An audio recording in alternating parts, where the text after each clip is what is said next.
Ngayong araw mga pare ko, magluluto tayo ngayon ng garlic Chinese fried chicken. At sigurado namang magugustuhan ng mga anak nyo to mga pare ko. At siguradong tomba ang isang kalderong kanin. Kaya panoorin ang buong video para natin niluto to. Nyamanaken saken! Meron tayo ditong 4 na pirasong chicken wings lang ang ginamit natin mga pare ko. At pwede naman kung anong part ang inyong gagamitin sa manok mga pare ko. So tara, i-marinate muna natin yan. Let's go! Meron tayo ditong toyo, patis, at Maggi sabor with calamansi. Meron din tayo pampalasa at syempre fried garlic. So tara, mag-marinate na tayo mga pare ko. So maglalagay na tayo ng toyo mga pare ko. Huwag nyo masyadong pakatoyo para hindi masyadong umalat kasi maglalagay pa tayo ng konting patis dyan mga pare ko.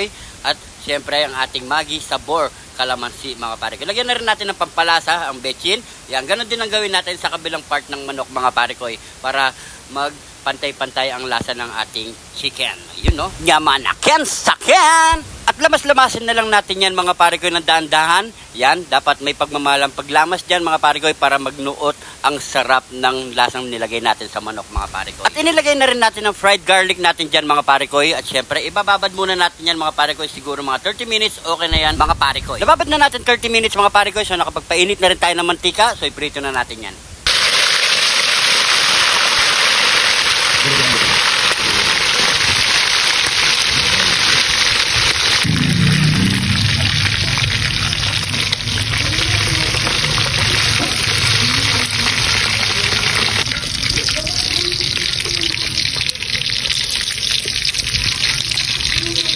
Gusto ko nga pala i-shoutout ang ating mga bayaning OFW natin dyan mga pare ko. Lagi po tayo mag-iingat dyan. Gusto ko rin i-shoutout si Boss Paul Cura ng Angeles City. So yan mga pare ko, kapag ganyan na ang texture ng ating chicken mga pare ko, okay na yan mga pare ko. Yun no, ganda ng kulay. Ready to plating na tayo mga pare ko. Yun no, binudburan lang natin ng onion leek yan mga pare ko. Itsura pa lang, mapapawaw ka na. Nyamanaken saken! Ito na ang ating garlic Chinese fried chicken mga pare ko. At meron din tayo ditong toyo mansi. Siyempre sa ating sausawan, di mawawala ang ating kanin. Siyempre, bago tayo magmukbang, pray muna tayo. Thank you Lord sa napakasarap na pagkain nito Lord. Bless po yung viewers namin Lord. Bless po yung sumusuporta sa amin Lord. Bless po yung family at kalusugan namin Lord. In Jesus name, Amen. Maghapag na rin kayo ng pagkain at sabay-sabay na po tayong kumain mga pare ko. So ayan no. Nyamanaken saken! Shoutout din po kay Romel Gopez ng San Fernando, Pampanga. O yan, no? Shoutout din po kay Boss Dan Bondok ng UK. At syempre kay Ma'am Lisa Estrada ng US. So ito na mga pare ko. So lang natin sa toyo mansi. Yan. Nyamanaken saken! Solid ang lasa mga pare ko. Napakasarap. Kaya lutuin nyo na mga pare ko. Napakadaling lutuin at napakasarap. Lalo na kapag sinawsaw mo pa sa toyo mansi.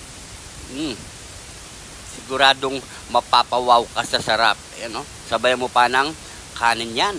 Ayan, shoutout po sa mga bagong followers natin dyan. Welcome na welcome po kayo dito sa John TV mga pare ko. At sa mga hindi pa nakapollow dyan, mag-follow na mga pare ko. At pa-share na rin din ang ating video para mas marami pa makarelate at magaya ang ating niluto ngayong araw mga pare ko. At kung napadaan ka naman dito sa part ng video na to mga pare ko, paki-comment kung saan umabot ang ating video para alam natin mga pare ko. Yung gusto magpa-shoutout mga pare ko, paki-comment lang sa baba para next episode mga pare ko, masya-shoutout kayo. Kain lang muna tayo mga pare ko. Siguro hanggang dito na lang ating video mga pare ko.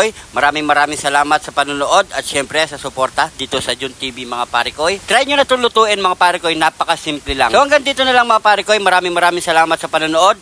Ingat po kayo lagi dyan. God bless po.